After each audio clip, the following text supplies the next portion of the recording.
ना पार बोले जी तो खड़क खड़क आवाज करो बरबर बोले पारे ने कतना जो ठंडा नाइटी टा पीना माटा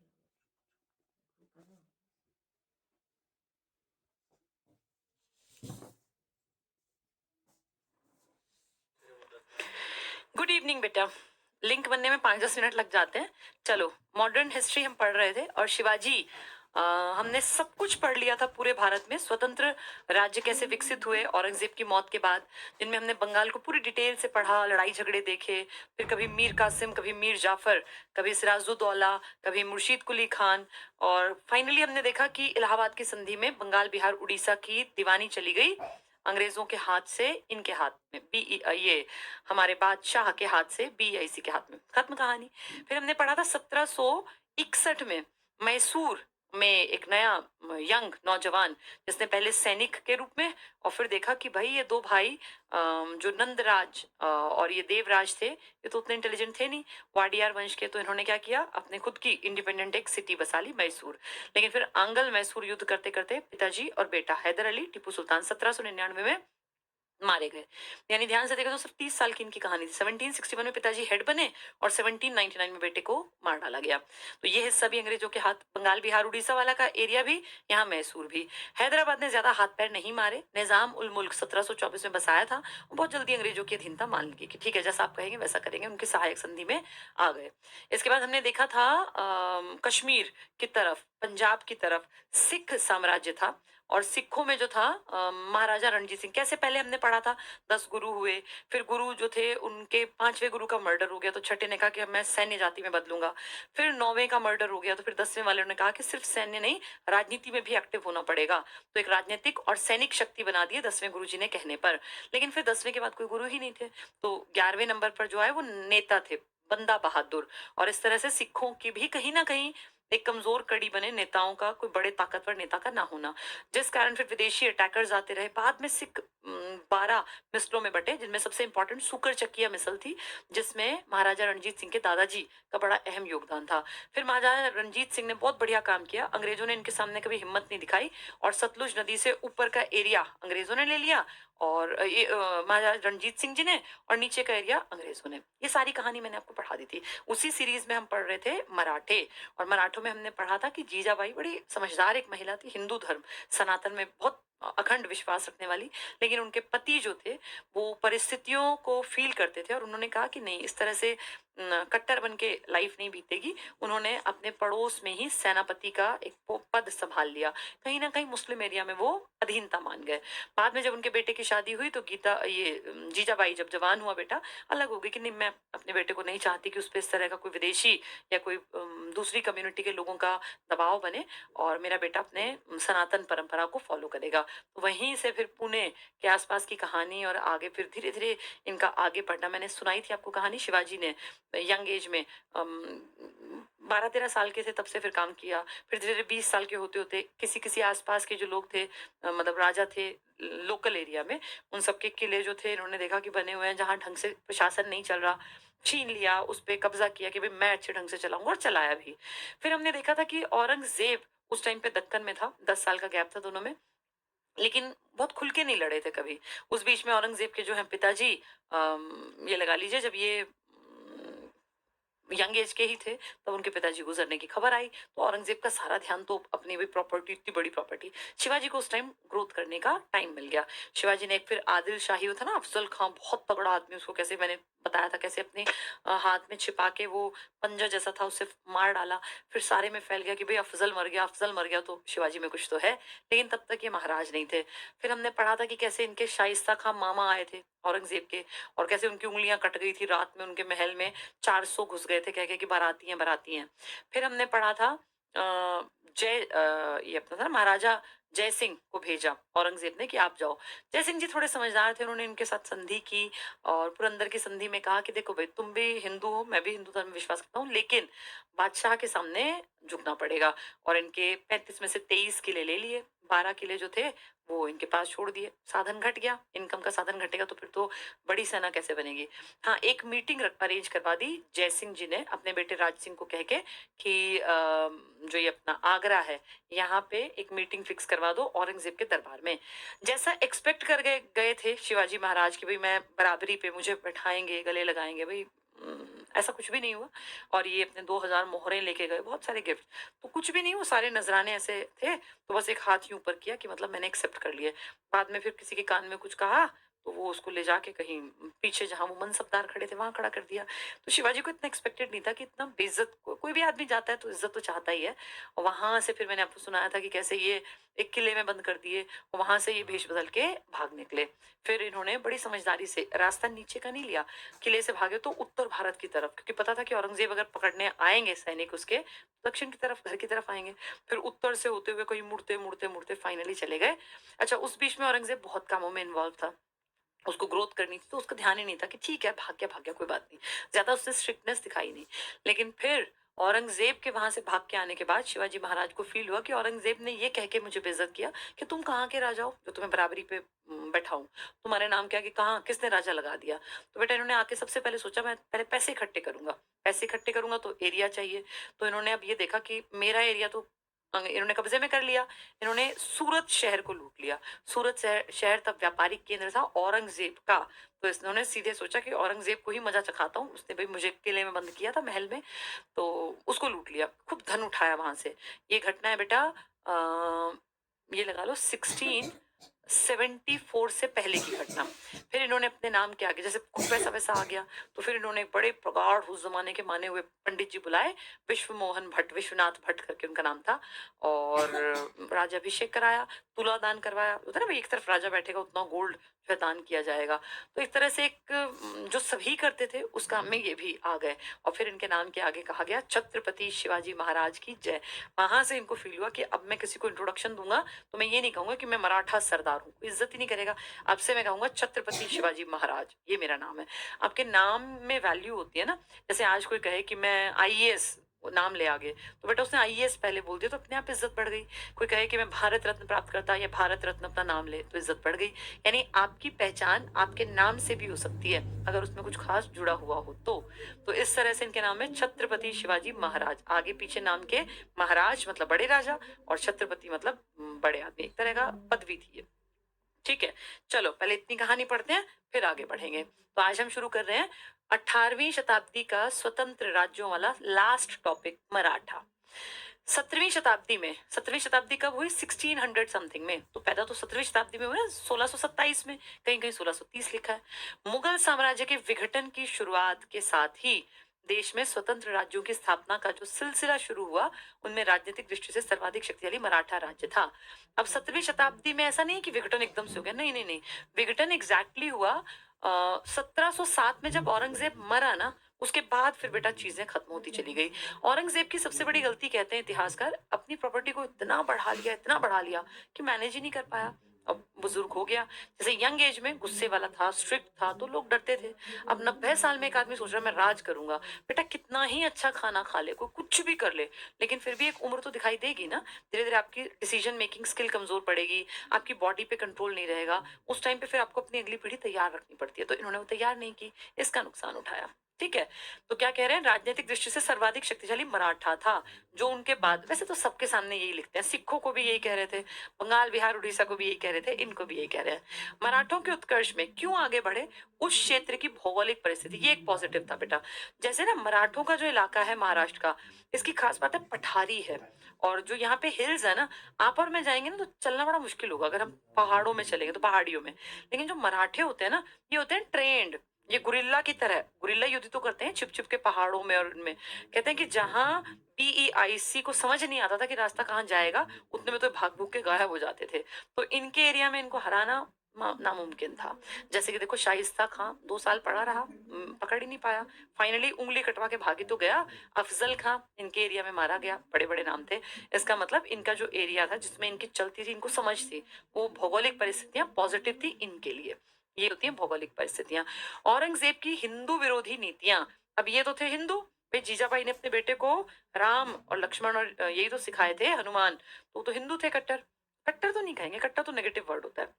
औरंगजेब की हिंदू विरोधी नीतियां नेगेटिव थी ना ये, और उनके परिणाम स्वरूप हिंदू जागरण, अब हिंदू जाग रहा था, मराठा संत कवियों का धार्मिक आंदोलन, मराठा जो इलाका था ना महाराष्ट्र का, इसमें बहुत सारे संत कवि भी हुए, तो वो कविताओं के माध्यम से जागरूकता पैदा करते कि तुम इतने बढ़िया देश में हो, तुम्हारे देश में ऐसा हुआ था वैसा हुआ था। तो इन सब कारणों से मराठे आगे बढ़े। ग्रांट डफ एक आदमी है, वो क्या कहते हैं, 17वीं शताब्दी यानी 1600 समथिंग के उत्तरार्ध में, उत्तरार्ध होता है 50 के बाद वाला, उत्तरार्ध में मराठों का उदय आकस्मिक अग्निकांड की भांति हुआ, अचानक से, क्योंकि मराठों का बैक तो था ही नहीं। अगर देखें शिवाजी के पिताजी तो कुछ भी फेमस नहीं थे, वो तो दूसरों के घर में जाके जो है एक तरह से काम कर रहे थे। उस हिसाब से अगर इनको देखें तो एकदम से जो है सब कुछ निकल के कि भाई पहले पीढ़ी इतनी बड़ी बन गई। जैसे ना बेटा ग्रोथ दो तरह की होती है, एक ग्रोथ होती है कि भैया पीछे बैक थी, पिताजी बड़े राजा। औरंगजेब की ग्रोथ को आप क्या मानते हैं? औरंगजेब ने बहुत ज्यादा मेहनत थोड़ी ना की। औरंगजेब को किसकी प्रॉपर्टी? शाहजहां की। शाहजहां को किसकी मिली थी? जहांगीर की। जहांगीर को अकबर की। अकबर को हुमायूं की। हुमायूं को बाबर की। बाबर ने मेहनत की थी, क्योंकि बाबर को अगर देखें तो बाबर का तो पिताजी माँ कोई था ही नहीं यहाँ, बाबर का कोई रिलेटिव यहाँ नहीं था। बाबर ने सबसे पहले आके कदम जमाए, तो सबसे ज्यादा ताकत लगाई थी अपने काम को जमाने में बाबर ने। देखो ताकत तो सबकी लगती है, लेकिन एक होता है ना मेन कारण, जिस कारण ये लोग यहाँ आगे फले फूले। तो उस हिसाब से अगर देखें तो औरंगजेब जो था ना, इसके तो बैक पे बहुत वंश थे, इसी के अपने वंश के बहुत लोग थे। 1526 में सोचो, 1526 से, और तुम बात करो 1707 में मरेगा आदमी, तो इसको तो बेटा 100-150 साल का किया कराया, सारी प्रॉपर्टी सब कुछ तो मिला। गज सेना अलग खड़ी है, घोड़ों की सेना अलग खड़ी है, ट्रेंड सिपाही अलग खड़े हैं, पता नहीं कितनी तरह की फौज। जबकि महाराष्ट्र के उस यंग नौजवान लड़के को देखा तो बैक पे कुछ भी नहीं है, ना कोई प्रॉपर्टी बहुत बड़ी थी, छोटा सा एक किला, बंजर जमीन, मैंने बताया ना हल चला चला के इक्वल किया, ना पीछे कोई बहुत पैसा, ना कोई सेना, ना कोई प्रॉपर्टी, तो कैसे बराबरी करेगा? दिक्कत तो है ही। लेकिन बेटा छत्रपति शिवाजी महाराज की बहुत रिस्पेक्ट है। क्यों रिस्पेक्ट है? क्योंकि उन्होंने जो किया अपने दम पे किया। इस बात की वैल्यू हमेशा ज्यादा रहती है इस बात से कि आपको पुश्तैनी क्या मिला है। पुश्तैनी मिलने वाली चीजों में जो पढ़े लिखे और समझदार इतिहास लिखने वाले लोग भी तो थे ना, वो ये फील करते थे कि यार शिवाजी ने जो किया है ना, औरंगजेब ने पता है क्या कहा था संभाजी को, शिवाजी के बेटों को, शिवाजी तो पहले ही मर गए थे, संभाजी को उसने कहा, जब खूब टॉर्चर कर रहा था, 40 दिन तक यातनाएं दी, तो उसने कहा कि अगर मेरा एक बेटा भी तेरे जैसा होता ना संभाजी, तो फिर दुनिया पे मेरा परचम लहराता। यानी उन्होंने सलाम किया शिवाजी जो मृत थे उनकी परवरिश को। तो ये डिफरेंस है बेटा। कहने को औरंगजेब बड़ा बादशाह था, लेकिन जो काबिलियत शिवाजी में और उनके बेटे में थी ना, औरंगजेब उसको सलाम करता था, क्योंकि औरंगजेब के बाद देखो उसके बेटे कितने नालायक निकले, कहाँ चला पाए काम धंधा। अगर उतना बड़ा काम धंधा था तो आगे ले जाते ना। तो इसलिए कहते हैं कि भैया जैसे बहुत आराम की जिंदगी में ना इंसान को हराम का खाने की शिक्षा देती है, थोड़े से स्ट्रगल्स होना जरूरी है। शिवाजी ने बहुत स्ट्रगल किया, इसीलिए उनका नाम कहते हैं इज्जत के साथ लिया जाता है। ठीक है, तो आकस्मिक एकदम से फैले शिवाजी। मराठों के मूल प्रदेश पश्चिमी महाराष्ट्र और कोंकण गोवा वाला प्रायः मुस्लिम राजनीतिक प्रभाव से मुक्त रहे। यहाँ ज्यादा मुस्लिम जनता नहीं थी, तो इसीलिए हिंदुओं का बोलबाला था यहाँ पर। शिवाजी के उदय से पहले बहुत से मराठा सिपह सालार और मनसबदार के रूप में बहमनी राज्य, बहमनी बेटा मुसलमानों का था, और उसके उत्तराधिकारी बीजापुर अहमदनगर राज्य में नौकरी करते। इसके पिताजी भी तो यहाँ नौकरी करने चले गए थे। तो जो हिंदू थे ना थोड़े बहुत, पड़ोस पड़ोस में मुस्लिम राजाओं के यहाँ चाकरी करने, भैया हम अच्छे घरों से हैं तो बढ़िया पोस्ट पे लगा लो, तो फिर उन्होंने उनको दरबार में जगह दे दी। लेकिन ये बात ना जीजाबाई को अच्छी नहीं लगती थी, वो कहती थी कि इससे बढ़िया तो मर जाए, किसी की नौकरी क्यों करे, वो भी दूसरे धर्म में जो कट्टर हो। अहमदनगर के मलिक अंबर बहुत इंपॉर्टेंट, इसका था बेटा गुरिल्ला युद्ध। मलिक अंबर अहमदनगर के थे, ने मराठों के साथ मैत्रीपूर्ण संबंध स्थापित किए। देखो है तो अहमदनगर का, पर रिश्ते अच्छे। युद्ध और प्रशासन दोनों में उनकी सर्वोत्तम प्रतिभा इनकी और सहयोग का उपयोग किया। इसका मतलब मलिक अंबर और बाकी मराठे आपस में एक टाइम पे जाके सही एक दूसरे से सीख रहे थे। अब आता है सबसे पहला कैरेक्टर शिवाजी। ये 1627 अगर पेपर में नहीं मिला तो 1630 मिलेगा, एक मिलेगा, दोनों नहीं, फिर डिस्प्यूट हो जाएगा। डेथ 1680, जल्दी नहीं चले गए। अगर ध्यान से देखो तो 27 से 37, 47, 57, 67, 77, उसके बाद 3 साल, 53 साल, को बहुत बड़ी उम्र तो थी नहीं। एक आदमी जिसके पास कुछ भी नहीं था बैक पर, जिसके पिताजी का भी नाम हिस्ट्री में बहुत बड़ा नहीं है, उस आदमी ने 53 साल में तो प्राण चले गए। इतना नाम कमाया कि आज मैं और तुम पढ़ा रहे हैं। तो सोचो कितनी मेहनत। औरंगजेब का नाम चलने के पीछे समझ में आता है भाई इतनी प्रॉपर्टी, लेकिन इनके पास तो कुछ भी नहीं था। अब देखो किया क्या इन्होंने, अब एक एक पॉइंट बड़े काम का है। अप्रैल 1627 को पूना के निकट शिवनेर, बहुत इंपॉर्टेंट, पूना आज महाराष्ट्र, शिवनेर का किला है बेटा। शिवनेर के किले में, अब देखो नाम ही शिव है तो शिवाजी नाम कर दिया, शिव से ही शिवनेर का किला था ना, ऐसे याद करना, शिवनेर के किले में जन्म हुआ था। शिवनेर के दुर्ग में शाहजी भोसले, पिताजी का नाम शाहजी भोसले, और जीजाबाई के यहाँ शिवाजी का जन्म हुआ। तो इनकी माताजी का नाम तो बड़ा फेमस है जीजाबाई, पिताजी का नाम क्या है, शाहजी भोसले। कहाँ रहते हैं ये, पड़ोसी राजा जो ये हैं बहमनी वाले, इनके यहाँ एक तरह से जॉब करते हैं। शिवाजी के व्यक्तित्व पर सर्वाधिक प्रभाव उनकी माता, बेटा बिल्कुल ये फैक्ट है, इसमें कोई दो राय नहीं है। हर बच्चे पे सबसे ज्यादा प्रभाव उसकी माँ का दिखता है। शिवाजी कोई अजूबा नहीं थे, आप भी नहीं जानते आपके ऊपर सबसे ज्यादा प्रभाव आपकी माँ का है। इसलिए बेटा माँ को कहा जाता है कि संस्कार माँ देती है। जो ये पुरानी कहावतें हैं ना कि कोई गलती होती है बच्चों से तो माँ को दोषी ठहराते हैं, इनके पीछे का यही लॉजिक है। आज का जमाना भी अगर ध्यान से देखें, जो माएँ वर्किंग हैं वो तो नहीं संस्कार डाल पाती, लेकिन जो औरतें अपने बच्चों को, परिवार को टाइम दे पाती हैं, अगर उनकी जॉब प्रोफाइल इस तरह की है कि वो बच्चे को 1-2 घंटे दे पाती हैं, तो बेटा बच्चे की सोच और समझ का दायरा सच में माँ ही विकसित करती है। अगर माँ समझदार है तो बच्चे के चांसेस हैं कि वो समझदार बनेगा। मैं ये नहीं कह रही गारंटी है, गारंटी तो बेटा किसी भी बात की नहीं है, लेकिन अगर माँ अच्छे चरित्र की नहीं है, माँ खुद जो है वो गड़बड़ टाइप की महिला रही हैं अपने यंग एज में, तो फिर वो बच्चे को अच्छी बातें सिखाएंगी कैसे। और ना बेटा सबसे ज्यादा प्रभाव क्या होता है, आदमी की सच्चाई का प्रभाव हमेशा आत्मा तक दूसरे इंसान के ऊपर जाता है। दिखावटी बातें इम्प्रेस नहीं करती, कहीं ना कहीं इस चीज का फर्क है। तो इसीलिए जीजाबाई एक ऐसी स्ट्रांग लेडी थी जिसने अपने पति का साथ छोड़ दिया कि मैं आपकी तरीके से, आप जो डिसीजन ले रहे हैं कि दूसरे लोगों के घरों में जाके, महलों में जाके आप वहां नौकरी कर रहे हैं, मैं इससे ना खुश हूँ। आप अपनी जमीन में खेती कर लो, चाहे हम 2 टाइम की रोटी खा के सो जाएंगे, सूखी रोटी। इस बात से इनके पिताजी राजी नहीं थे। तो हस्बैंड वाइफ की विचारधारा अलग थी, शाहजी भोसले की और जीजाबाई की। ठीक है, तो शिवाजी पे किसका असर पड़ा, माँ का असर पड़ा।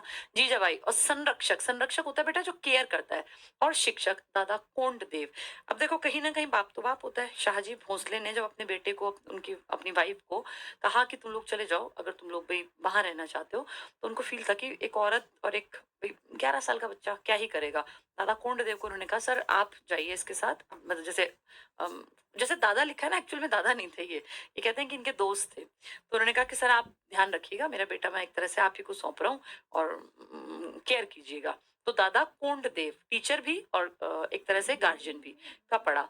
इनके गुरु का नाम था समर्थ रामदास। समर्थ तो बेटा कैपेबल, नाम था रामदास। तो टीचर का नाम रामदास, जिसने गार्जियन ने पाल पोस के बड़ा किया वो कोंडदेव, और माँ का नाम जीजाबाई, पिताजी का नाम शाहजी भोसले।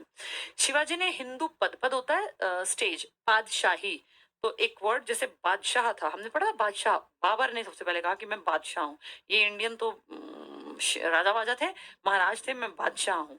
तो बादशाहत का मतलब एम्परर, बादशाह का मतलब एम्परर। और राज्य का जो मुखिया होता है तो किंग कहलाता है।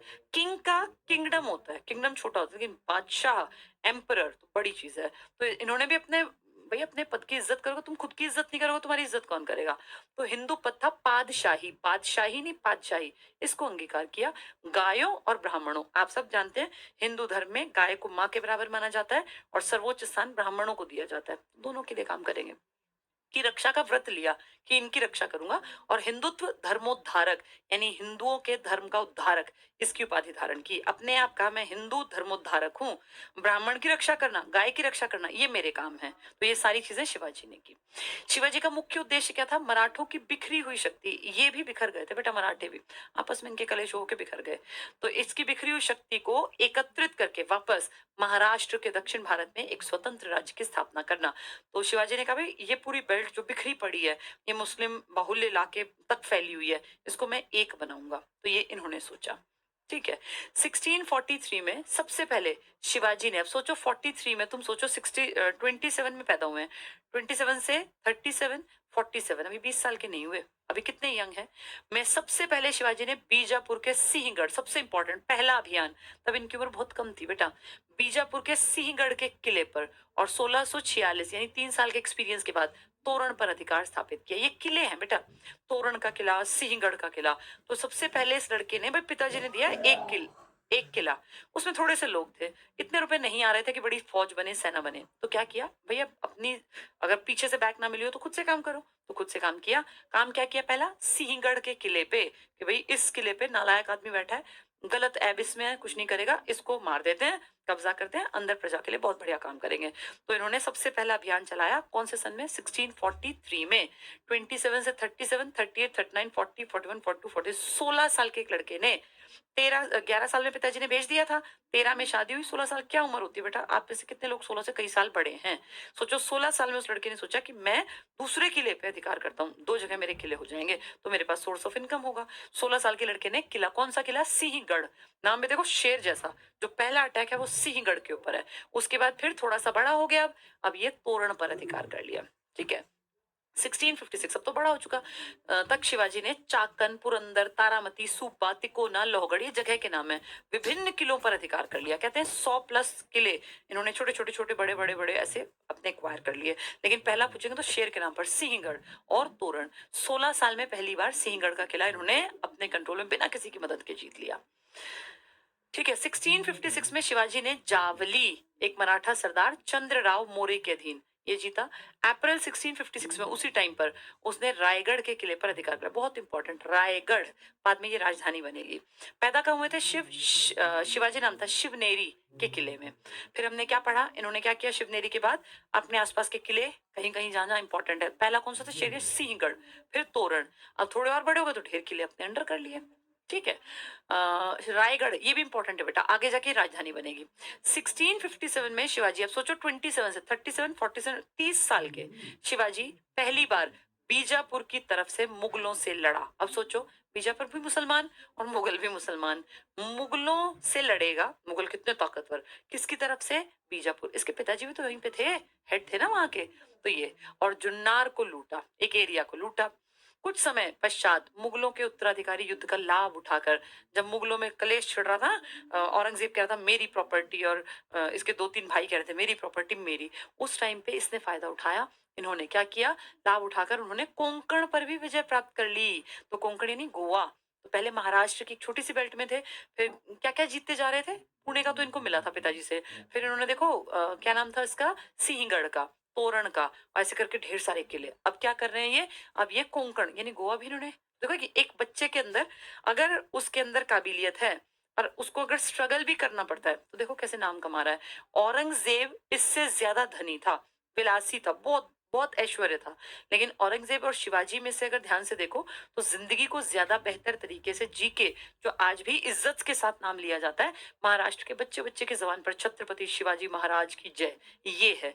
औरंगजेब का नाम अमर नहीं है बेटा। औरंगजेब ने बहुत बड़ी प्रॉपर्टी पे राज किया, बहुत बड़ी प्रॉपर्टी पे, बहुत सारे तरह के पैसे, खान पान, हर चीज लेविश थी। लेकिन औरंगजेब के पीछे उतनी जनता नहीं है जितनी छत्रपति शिवाजी महाराज। खुद से जो कमा के करता है ना बेटा, उसमें एक अलग ही ग्रेस होती है। जिंदगी तो सबको एक ही बार मिली है, ये किसी को बना बनाया मिल गया, लेकिन कोई खुद से कमाता है तो ज्यादा रिस्पेक्ट खुद से कमाने वाले की होती है। ठीक है, कोंकण पर विजय। अब धीरे धीरे जवान हो गए। शिवाजी की इस विस्तारवादी नीति, विस्तार मतलब आगे बढ़ने की, कहा पूना से स्टार्ट हुए थे, बढ़ते जा रहे हैं, बढ़ते जा रहे हैं, बढ़ते जा रहे हैं। विस्तारवादी नीति से सशंकित, किसके मन में शंका हुई? बीजापुर। बीजापुर कौन? अभी बीजापुर की तरफ से लड़ने गए थे, लेकिन बीजापुर ने देखा यार मेरे पास का ये लड़का जब देखो नई नई प्रॉपर्टी पे कब्जे जमा रहा है, कहीं मेरे ऊपर अटैक ना कर दे। तो क्या हुआ? सशंकित था, शंका में था बीजापुर। उसके शासक ने शिवाजी की शक्ति को दबाने के लिए, कि ये नया ना उभरे, उसे कैद करने के लिए 1659 में अपने योग्य सरदार अफजल खां को भेजा। तो बीजापुर के राजा को फील हो रहा था कि ये यंग लड़का रोज रोज शक्ति बढ़ा रहा है, इसका अगला टारगेट मेरी प्रॉपर्टी होगी, तो ना पहले ही खत्म करवा दूं। तो अपने यहाँ से अफजल खां को भेज दिया। ठीक है, उसको शंका थी। ब्राह्मण दूत, अब देखो ब्राह्मण है, ब्राह्मण को कोई मारेगा नहीं, तो ब्राह्मण दूत मैसेंजर बना के, एक आदमी याद है मैंने बताया था छिप गए थे ये, फिर वो गया था एक मंदिर में बैठे थे, तो पूछा था शिवाजी ने कि मुझे मारना चाहता है, ये शांति करेगा, तो उन्होंने सिर हिला दिया था इस तरह से कि हम मारना चाहते हैं पर शांति नहीं करेगा। ब्राह्मण दूत थे कृष्ण जी भास्कर, भास्कर बेटा सन को बोलते हैं, तो कृष्ण और सन ने अफजल खां के वास्तविक उद्देश्य से गर्दन हिला के ना शिवाजी को अवगत करा दिया था। प्रतापगढ़ के दक्षिण में स्थित पार नामक स्थान पर शिवाजी ने 2 नवंबर 1659 को अफजल खां की हत्या कर दी। तो अफजल खां पहन के और छाती ऊपर से नीचे तक फाड़ दी। इसका मतलब इनको बचा लिया इस आदमी ने बेटा, नहीं तो ये तो सोचते कि भाई दोस्त बनना चाहता है जाके मार देता। ऐसे पहले मर्डर मुर्डर बहुत कोई भी ये कर देते थे राजा वगैरह। 1660 में मुगल शासक औरंगजेब ने शिवाजी की शक्ति को समाप्त करने हेतु अपने मामा शाइस्ता खां, अब धीरे धीरे खबर फैल गई औरंगजेब थोड़ा फ्री भी हो गया क्योंकि 1658 में इसके पिताजी से इसने गद्दी हथिया ली, भाई बंधु मार दिए। फिर अपने मामा को कहा मामा ये दक्षिण भारत में जाओ जरा संभाल के आओ मराठों को। तो शिवाजी की शक्ति को समाप्त करने के लिए मामा शाइस्ता खान, याद है कितनी बड़ी भीड़ लेके पड़ा रहा था कई साल तक, दक्षिण का गवर्नर नियुक्त किया। शाइस्ता खान ने बीजापुर राज्य से समझौता कर लिया। क्या बोले जाके बीजापुर वालों को, भाई तुम भी मुसलमान हम भी मुसलमान, या ये जो नया लड़का उभर रहा है ये हिंदुत्व का परचम फहरा रहा है, तुम्हारा भी नुकसान करेगा मेरा भी नुकसान। पहले तुमने इसका हाथ पकड़ के मेरे ऊपर अटैक कर दिया था, लेकिन तुम सोचो तुम और मैं तो एक है, इसको हटाते हैं। ऐसे प्लानिंग की इन्होंने। शाइस्ता खान ने बीजापुर राज्य से समझौता कर शिवाजी को शांत करने की योजना, तो बीजापुर से समझौता कर लिया शाइस्ता ने। पहले दोनों लड़ते थे और उसके बाद अब देखो शिवाजी को मारने के लिए अप्रैल 1663 में शिवाजी ने रात्रि में अचानक पूना में प्रवेश कर शाइस्ता खां के महल पर आक्रमण कर दिया, जिससे शाइस्ता खां घबराकर भाग खड़ा हो, उंगली कट गई थी। बताया था मैंने, मशाल वशाल बंद कर दी थी सबने। 2 बजे 2:30 बजे रात में 400 आदमी घुस गए और एकदम से अंधेरे में मार रहे हैं काट रहे हैं। तो सोचो कोई भी आदमी हाथ में तलवार लेके थोड़ी ना सोएगा, आदमी सो गया, तलवार उसकी दूर पड़ी है, लाइट है नहीं कि स्विच ऑन कर दे। अब हड़बड़ हड़बड़ हड़बड़ हुई तो आदमी इधर उधर देखेगा मशाल कैसे जलानी है, तब माचिस भी तो नहीं देना बेटा कि तुरंत से जलाई। तब जलाने का सोर्स क्या रहा होगा भगवान ही जाने, क्या उन्होंने किया होगा, कितनी देर में मशाल जलेगी। और जब वो मशाल जलाने के लिए जाएंगे तो उसका मर्डर नहीं कर देगा कोई, तो बड़े पचड़ेबाजी थी उसमें ये फंस गया था शाइस्ता खां। 1664 में शिवाजी ने सूरत, अब शिवाजी बदला लेगा, सूरत मुगलों का नगर, इस पर धावा बोलकर 4 दिन तक नगर को लूटा। तो ये खबर फैली औरंगजेब तक कि सर आपको चैलेंज कर रहा है, वो आपकी जमीन लूट रहा है। कौन? शिवाजी। शाइस्ता खां जो मामा थे के असफल होने पर औरंगजेब ने शिवाजी के दमन के लिए आमेर के मिर्जा राजा जय सिंह को, देखो आमेर जयपुर के पास पड़ता है बेटा, आमेर फोर्ट जयपुर में ही थोड़ा सा बाहर निकलते ही ना, ये पदवी होती है मिर्जा राजा जय सिंह नाम था, इसको दक्षिण भेज दिया। अब शाइस्ता खां तो उंगली कटवा के भाग गए, तो इसने कहा मामा अब तो भागा है, अब मैं तो इतना फ्री हूं नहीं कि मैं जाऊं, इसके पास तो बहुत काम थे। इसने कहा ठीक है इसको भेजते हैं जय सिंह को, तो जय सिंह को भेज दिया। बीजापुर को जीतने के लिए शिवाजी से मित्रता करने हेतु पुरंदर के किले पर मुगलों की विजय और रायगढ़ की घेराबंदी के बावजूद जय सिंह ने शिवाजी से पुरंदर की संधि की। अब ये कह रहे हैं कि इस कलेश से मिटाने के लिए जयपुर ये जो आया था ना, क्या नाम था इनका, जय सिंह, इन्होंने उसको कहा कि एक संधि कर लेते हैं, पुरंदर की संधि। तेरे पास है 35 किले, इन किलों में से 35 किलो में से 23 किले जो हैं वो गड़बड़ में है। पुरंदर की संधि देखो 1665, शिवाजी को 4 लाख हुण हुण मनी वार्षिक आय वाले, जहां से 4 लाख हुण आते थे हर एक साल में। सोचो शिवाजी बैठे हुए हैं, 4 लाख हुण, हुण मुद्रा है, वहां से आ गई आय वाले 23 किले मुगलों को सौंपने पड़े। अब ये 4 लाख किसकी जेब में जाएंगे? मुगलों की में। पहले ये किसके पास आ रहे थे? शिवाजी के पास। शिवाजी तो बेटा इससे बहुत बड़ी सेना बनाते, सौंपने पड़े। उसके पास सिर्फ 12 किले बचे। अब 12 में कितने रुपए आएंगे? उनसे क्या सेना बन जाएगी? शिवाजी ने बीजापुर के विरुद्ध मुगलों को सैनिक सहायता देने का आश्वासन दिया। अब देखो बीजापुर का हाथ पकड़ के मुगल आए हैं, अब फिर बीजापुर के खिलाफ पीछे से कह रहे हैं कि अगर हमें बीजापुर पर अटैक करना पड़ा तो मदद करेगा। तो बेटा ये किसी के सगे नहीं थे, ये सबके साथ चीटिंग करते थे। ठीक है, मुगलों ने शिवाजी के पुत्र संभाजी को पंच हजारी और उचित जागीर देना स्वीकार किया। अब इसने कहा मुझे क्या मिलेगा, तुम्हारी मैं हेल्प करूं, मुझे क्या मिलेगा? तो बोले आपके बेटे को मनसब दिलवाएंगे, एक तरह का पद दिलवाएंगे पंच हजारी का। औरंगजेब ने संधि को स्वीकार कर लिया। भाई जाके बताइए ऐसी होगी। शिवाजी को फरमान और खिलअत भी भेंट किया, कुछ ऐसे लिखित में कि हाँ भाई मैं तुम्हारी जो है दोस्ती को कबूल करता हूँ। 1666 में शिवाजी जय सिंह के आश्वासन पर, अब जय सिंह ने क्या कहा कि सर आप बेशक मिल लो एक बार आके, और औरंगजेब आपसे बड़ा इम्प्रेस है। तो इनको लगा हाँ चलो मिल के आता हूँ। उस चक्कर में फिर वो महल में गड़बड़ होगी। जय सिंह के आश्वासन पर औरंगजेब से मिलने आगरा पहुंचे। आज भी वो जगह है आगरा में, अगर कभी आप लाल किले में जाएंगे ना आगरा के में, तो वो घोड़ा दिखाया गया जिसपे बैठ के वो भाग गए थे, और उस घोड़े का जो बनाया स्टैचू, उसके पैर आगे ऐसे उठे हुए, जैसे घोड़ा भागने की नहीं होता कि ऐसे पैर उठा के पंजे उठा के, और शिवाजी उस पर बैठे हुए। आज भी है वो वहां, एज इट इज बना रखा है। तो आगरा पहुंचे, जहां उचित सम्मान न मिलने पर दरबार से उठकर चले गए। औरंगजेब ने उन्हें कैद करके जयपुर भवन, नाम है जयपुर भवन, है नहीं जयपुर में, है आगरा में रखा, लेकिन शिवाजी कैद से फरार हो गए। कुछ समय पश्चात औरंगजेब और शिवाजी के मध्य हुए समझौते के अनुसार शिवाजी को राजा की उपाधि और उसके बेटे संभाजी को बरार में एक मनसब और जागीर प्रदान की गई। 1670 में शिवाजी का मुगलों से फिर से संघर्ष, कलेश बेटा मिटता नहीं था। पुरंदर की संधि द्वारा खोए अपने अनेक किलों को शिवाजी ने पुनः जीत लिया। अब ये संधि करके जयसिंह चला गया, कुछ साल बाद इसने कहा ऐसे कैसे, किले तो मेरे हैं, जनता में मेरे पक्ष लेगी, दोबारा जीत लिए औरंगजेब से। इनमें कोंडाना का किला, मूवी भी थी ना कोंडाना के ऊपर, इसकी क्या नाम है, अजय देवगन की, वही है ये, सर्वाधिक महत्वपूर्ण था, जिसका नाम शिवाजी ने सिंहगढ़ रखा। तो अपने वो मूवी तानाजी करके जो मूवी आई थी काजोल की और अजय की, वो इसी पर तो बेस्ड थी कि भैया इस किले के ऊपर कोंडाना का नाम ही सिंहगढ़ है। ठीक है, आगे 1670 में शिवाजी ने सूरत पर पुनः, अब सूरत किसका था, औरंगजेब का व्यापार का स्थल था। इस पर टाइम हो गया बेटा, बस इसको जल्दी से फिनिश करती हूँ। शिवाजी ने सूरत पर पुनः आक्रमण किया, उसे लूटा और मुगलों से चौथ की, मुगलों से बोला मुझे टैक्स बांध दो। 14 जून 1674 को शिवाजी ने छत्रपति की उपाधि के साथ काशी के प्रसिद्ध विद्वान गंगा भट्ट को अपना राज्याभिषेक रायगढ़ में, अब नई राजधानी बन गई रायगढ़, पहले पूना के शिवनेर में पैदा हुए थे ना, कहीं कहीं के किले जीतते थे, कितने थे, 35 थे, बाद में 23 ले गए थे मुगल, की हमारा अधिकार है। अब इन्होंने अपना राज्याभिषेक करवाया और काशी के थे ये, और उपाधि छत्रपति शिवाजी महाराज। शिवाजी ने कर्नाटक के विरुद्ध बीजापुर के आदिल शाही राज्य पर अधिकार करने के लिए, अब इन्होंने कहा यहाँ तो मेरा हो गया, अब मेरे पड़ोस में जो ये आदिल शाह है इस पर अटैक करके इसकी भी छीन लेता हूँ धरती। इसके लिए उन्होंने गोलकुंडा के 2 ब्राह्मण मंत्रियों मदन्ना और अकन्ना के माध्यम से गोलकुंडा के सुल्तान के साथ एक गुप्त संधि की। तो अब देखो, पहले तो अपनी प्रॉपर्टी थी नहीं, अपनी बनाई, अब अड़ोसी पड़ोसी से भी कैसे मुझे हासिल करनी है, इसके लिए संधियां कर रहे हैं। इस अभियान में शिवाजी ने जिंजी दुर्ग है बेटा, ये किले, मदुरई, बेल्लूर आदि और कर्नाटक तमिलनाडु के लगभग 100 किलों को जीत लिया वापस से, और जिंजी को अपने दक्षिण भारत की राजधानी बनाया। 2 राजधानी हो गई, रायगढ़ और जिंजी। कितने किले छीन लिए, जो कमजोर थे उनसे 100 कि मैं राज करूंगा। पहले 35 थे ना, उन 35 में से 23 नहीं अंग्रेजों ने कहा कि हम ये क्या नाम था, औरंगजेब ने, अब इन्होंने 100 किले जीत लिए। ठीक है, चलो बेटा, इसके बाद ये जो है ना जंजीरा टापू, सीधी, ये सब मैं आपको बाद में पढ़ाऊंगी, फिर इसका प्रशासन पढ़ लेंगे।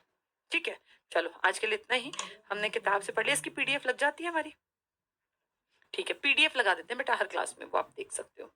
ठीक है, चलो कोई नहीं बेटा, कोई बच्चे जो हैं लाइव कह रहे हैं कुछ रुक रुक के चलती है, कोई बात नहीं, आप बाद में रिकॉर्डेड देख लें, हो सकता है आपके यहाँ पे सिग्नल की प्रॉब्लम हो सकती है। ठीक है, चलो उम्मीद करती हूँ सबको क्लासेस समझ में आ रही होंगी। ऐसे पढ़ोगे ना बेटा, फिर किसी किताब से नोट्स बना लो, कोई फर्क नहीं पड़ता। वैसे पीडीएफ हम लगवाते हैं, पर अगर तुम्हारा मन करता हो, तुम्हारे पास कोई अच्छी किताब हो जिसकी तुम्हें आदत पड़ी हुई है, तो वहां से रिटन बना लेना नोट्स इस पर। ये पढ़ाई ऐसी करना जो आगे जाके नंबर ना कटे। थैंक यू, अभी मिलते हैं जल्दी से हरियाणा जीके के क्रैश कोर्स में।